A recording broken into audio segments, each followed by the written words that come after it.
زید بن خالد جہنی رضی اللہ عنہ نے بیان کیا کہ ایک دیہاتی صحابی رسول اللہ صلی اللہ علیہ وسلم کی خدمت میں حاضر ہوئے اور کہا کہ یا رسول اللہ صلی اللہ علیہ وسلم، میں آپ سے اللہ کا واسطہ دے کر کہتا ہوں کہ آپ میرا فیصلہ کتاب اللہ سے کر دیں۔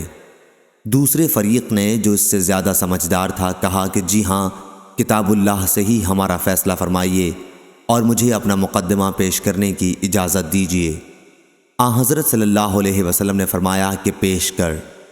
اس نے بیان کرنا شروع کیا کہ میرا بیٹا ان صاحب کے یہاں مزدور تھا، پھر اس نے ان کی بیوی سے زنا کر لیا۔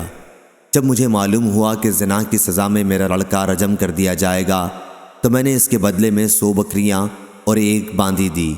پھر علم والوں سے اس کے بارے میں پوچھا تو انہوں نے بتایا کہ میرے لڑکے کو زنا کی سزا میں، کیونکہ وہ غیر شادی شدہ تھا، 100 کوڑے لگائے جائیں گے اور 1 سال کے لیے شہر بدر کر دیا جائے گا، البتہ اس کی بیوی رجم کر دی جائے گی۔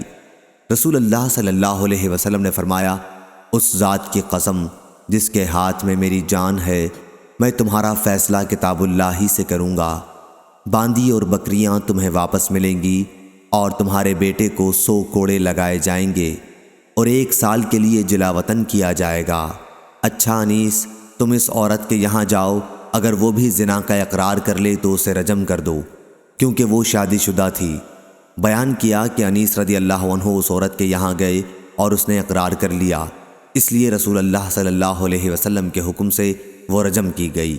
صحیح بخاری حدیث نمبر 2724 2725۔